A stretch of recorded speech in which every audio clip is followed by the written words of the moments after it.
YouTube, thanks for tuning in. Thanks for watching, guys. So, we in the building, man. Much love. Major shout out to all the subscribers, both new and old.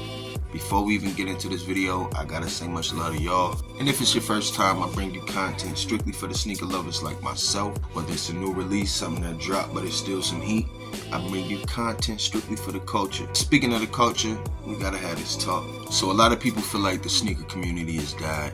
But in my opinion, I disagree. The sneaker culture can never die. As long as it's people like me collecting and bringing you content, it can never die. And it's a lot of people like me that genuinely have a love for the sneakers, man. I mean, let's be honest, the culture really started way back in the 80s, maybe like mid to late 80s. This was a real big discussion a while ago as far as when did the sneaker culture really start, who started it, but that's a whole different video. For me, I like to chase all the OG sneakers. OG meaning original sneakers that originally dropped most likely in the 90s, which was my childhood, which was also the golden era of Nike for me. And I said this in other videos too. The 90s was the peak. And if you disagree, jump in the comments, let me know when do you think the golden era of Nike was. But in all honesty, I think the 90s was the peak as far as innovation, creativity, technology in the shoe, and just overall style. So anything from that era I want to get my hands on. And it's not just about mics. I got a whole bunch of other stuff other than Air Jordans. Air Jordans just so happen to be my favorite. Just to give y'all a few examples, you got the Nike Air Max Sensations. You know what I'm saying? This shoe is from 2015, man. Look at the bottom of that shoe. I'm talking about these joints is down there indestructible. You got another shoe from 2015. This is the Air Penny 2. Look at the bottom, man.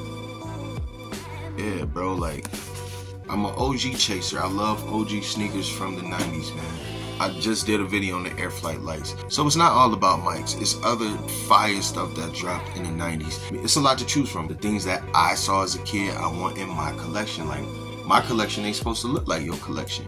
Which all goes back to me saying a lot of people feel like the sneaker community has died. I'm going to tell you the main problem with the sneaker culture right now. Hypebeasts.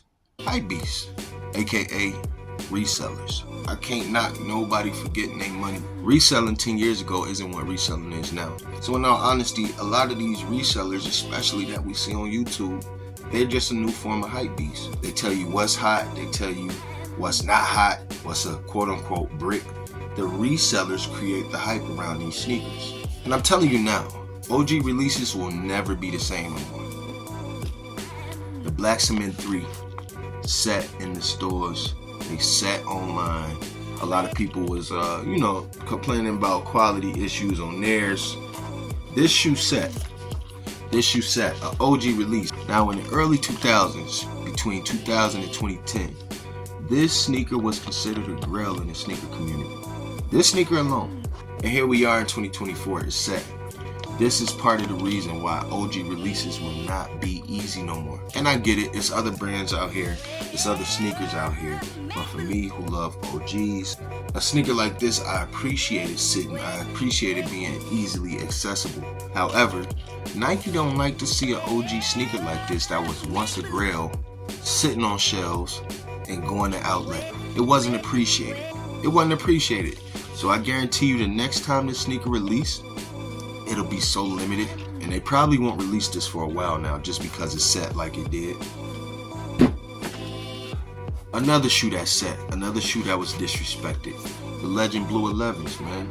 Highly coveted sneakers in about the mid 2000s to 2010s. I remember the last time this came out, man, it was almost impossible to get for retail. You would have had to pay resale on it. This was another sneaker that was highly disrespected. Another sneaker that sat on the shelves. I got these both for under retail.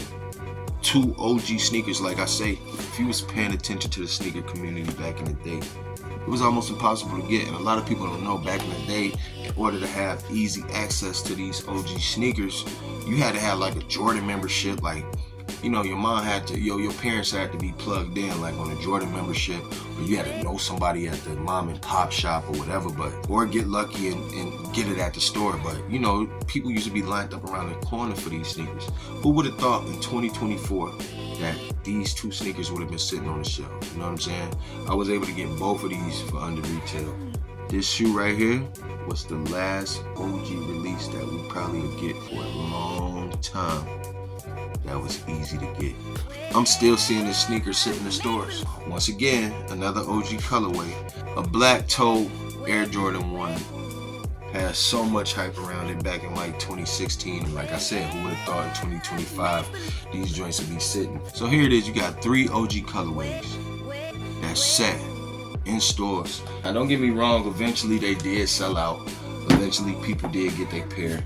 As far as like the Legend Blues and the Black Cements, you could probably find these in, grade school sizes or, kid sizes or whatnot. These right now are still accessible. You can find it in the store sitting, which is crazy. Nike sees this, and now they say, okay, so from here on out, every OG release will be limited. It's insane because the hype beasts tell a lot of these kids what's hot, and they follow it. Like, we was loving, as far as OG collectors like me, we was loving it. Like, these joints sitting, are you crazy? I damn near wanted to double up on these, but I ain't never really been a double up type of guy. You know what I'm saying? One pair is good. I take care of my pair. I wear it. And, it'll come back out. But this shoe, I damn near doubled up on. This is up there with, like, the Breads and the Chicagos to me. I see a lot of people in the comment section on a lot of these videos complaining about, man, why Nike on BS and why blah, blah, blah. But are the same people following these people telling you what's hot and what's not. Don't follow the hype. Y'all letting these guys on YouTube tell y'all what to buy, tell y'all how to dress, tell y'all how to style, tell y'all how much you should spend, like, come on, man, y'all not thinking for yourselves. And then when you get something like a black metallic fire that come out that you might actually want, it's not gonna be easy to get. Like, this shoe was easy to get. These last few OGs, let's just say that, before 2025, to see them release and sit and damn near go to outlet, like, I ain't gonna lie, I seen them black toes at the outlet out here. They only had like 2 or 3 pair. But either way it go, to see an OG hit the outlet like that, Nike not going. That's why they re-strategized and stuff had to be crazy for a while. I ain't gonna lie, man. I've been in the game a strong 10 years now. Back then, reselling still had some type of morality to it, man. A lot of these people, man, they out for the money, bro, and it's not a love of the sneakers there. It's kind of crazy to me that almost every sneaker YouTuber gets on here and they'll tell you, oh man, it's gonna be crazy release. Everything is a must cop. Everything is a stum limited. But they end up with the shoe, or they end up with stupid quantities of the shoe. And I got hip to this when them 85 breads just dropped. And for the newer people that's just getting into the sneaker game, it's leaving a bad taste in their mouth. And it's also making them feel like it's a panic, like, and which causes panic buying. You know what I'm saying? We gotta just get back to the love of sneakers, man. And y'all can't keep letting people tell y'all what's hot and what's not. If you like a sneaker, buy the sneaker, man. If you look at my feet right now, general release, the cement grade 3s. And these joints still sitting online right now. The newer generation would call this shoe a brick because it's still sitting. I love this sneaker. And a dope everyday sneaker that you can just wear, beat up, do whatever you gotta do with it. But it's not just about the hype, man. Cop what you like, don't cop the hype, man. As far as OG releases and it being somewhat easy to get, you can chop that up, man. Expect limited releases, expect limited drops. It's gonna be that way for a while, man, unfortunately. Once we get out of this limited phase, because eventually people gonna get tired of that. Technically, they're really not limited. They're only saving something to do a restock a couple months down the line from the release. It's gonna be different for a while, man, and we gotta deal with it. It's so much to choose from. There's so many sneakers to choose from. I got some Campus 00 Adidas back there that I'm about to probably start rocking like crazy because super comfortable, super dope shoe. It's no hype with it, you know what I'm saying? And it's easy to get right now. Moral of the story is, cop what you like. Don't cop the hype. Don't let nobody tell you what's hot and what's not. You know what I'm saying? Yeah, man, jump in the comments. Let's talk about it. I want to hear y'all thoughts on this. Honestly, I feel like resellers are the new hype beasts. And they killed the game, man. They telling you what's hot, what to buy, what's not. That's all I got. God's soul, Jesus is love. I'm out.